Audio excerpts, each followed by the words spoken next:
Hello friends, तो आज आपण सुरू करणार आहोत ऑर्गॅनिक केमिस्ट्री. तर आपण आज type of the organic chemistry पाहणार आहोत. खरं तर मी 11वी आणि 12वीसाठी ऑर्गॅनिक केमिस्ट्री खास लेक्चर्स घेऊन आलेली आहे. संडे स्पेशल असणार आहे हा लेक्चर्स आणि वीकेंड बॅच म्हणजे मी संडेला घेणार आहे. सो त्याचे काही प्री रेकॉर्डिंग आणि ऑनलाईन लेक्चर्ससुद्धा असतील जे तुम्हाला मी शेअर करेलच. त्याचबरोबर 1-to-1 Q&A क्वेश्चन्स म्हणजे CET बेस आणि JEE मेनच्या बेसवर आपण क्वेश्चन अँड आन्सर्स घेणार आहोत.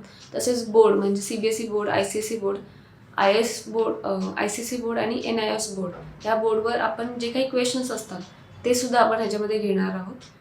त्याचबरोबर आपण स्टडी मटेरियल प्रोव्हाइड करतोय जे की मी स्वतः ओन लिहिलेले आहेत नोट्स आणि काही मेन स्ट्रक्चर्स जे की तुम्हाला क्विक इझिली त्या गोष्टी समजू शकतील अशा देणार आहे.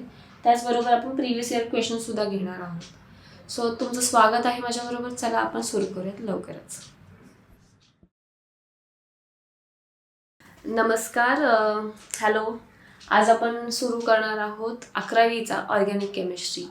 तर केमिस्ट्रीमध्ये इनऑर्गॅनिक आणि ऑर्गॅनिक ह्यामध्ये दोन आपली गफलत होते की जास्तीत जास्त क्वेश्चन्स हे ऑर्गॅनिक केमिस्ट्रीचे विचारले जातात कारण की ते रिॲक्शन बेसिस आहे, म्हणजे ते प्रॅक्टिकल बेसिस आहेत. म्हणून ऑर्गॅनिक केमिस्ट्रीवर जास्त भर दिला जातो 12वीच्या क्वेश्चन पेपर्समध्ये.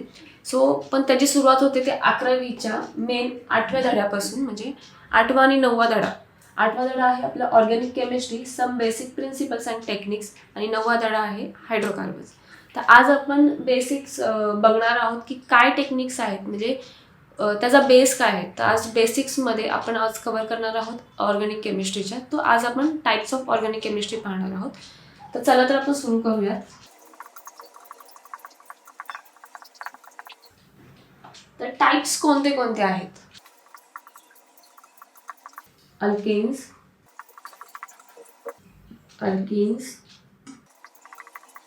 आता ह्याच्यामध्ये डिफरन्स काय आहे जे तुम्ही बघू शकता. A, E आणि Y. तर ह्या तिघांमध्ये अल्केन्सची जी पूर्ण फॅमिली आहे ती तुम्हाला लास्ट या वर्डमधून दिसते.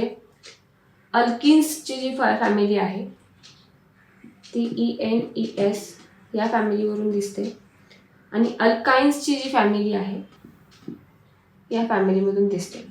तर आता ह्याच्यामध्ये फरक काय आहे? जसं जसं केमिस्ट्रीची जसं की आपण फ्रेंडशिप असते तर आपली फ्रेंडशिप मोस्ट ऑफ आपल्याच जवळच्या म्हणजे आपल्या सिमिलर कॅरेक्टरिस्टिक्स आपल्यासारखीच असणार आहे किंवा फॅमिलीवर आपल्याला जे वाटतात त्यांच्याबरोबर आपली फ्रेंडशिप लवकर होते. आणि काही लोक असतात की ज्यांच्याशी आपली फ्रेंडशिप व्हायला आपल्याला वेळ लागतो, राईट. सो सेम तसंच आहे. ही जी फॅमिली आहे अल्केन्स ही आहे की इझिली कोणाबरोबरही कनेक्ट होते, म्हणजे इझिली सिंगल बॉन्डने कनेक्ट होते. तेच अल्केन्स जी आहे ती डबल बॉन्ड, म्हणजे ह्याची फ्रेंडशिप असते की जी जरा लॉंग टर्म चालते.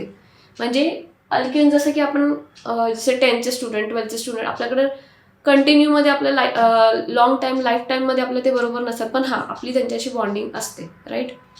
सो आपले फ्रेंड्स म्हणू शकता तुम्ही अल्केन्समध्ये की बाबा इझिली आपण फ्रेंड्स बनवतो त्यांच्याबरोबर, ठीक आहे. तर अल्केन्समध्ये काय असतात, डबल बॉन्ड असतो. हा जरा थोडा स्ट्रॉंग असतो ह्याच्यापेक्षा, म्हणजे कनेक्ट होतो पण मग तो लॉंग टर्म चालतो. त्याचबरोबर अल्किन्स ह्याच्यामध्ये ट्रिपल बॉन्ड असतो.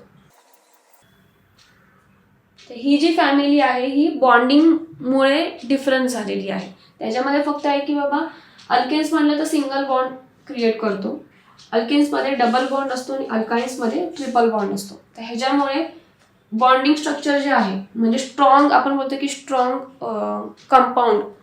स्ट्रॉंग जी ऑर्गॅनिक कंपाऊंडची जी फॅमिली असते ती असते की इथून सुरू होते आपली. सो आपला फ्लो असा असतो. तो हा आहे difference about the main alkenes आणि अल्काइन मधला. सो होप्स तुम्हाला ही इझी मेथड कळाली असेल. सो नेक्स्ट व्हिडिओमध्ये आपण नेक्स्ट त्याचे टाईप ऑफ फंक्शनल ग्रुप पाहणार आहोत. थँक्यू.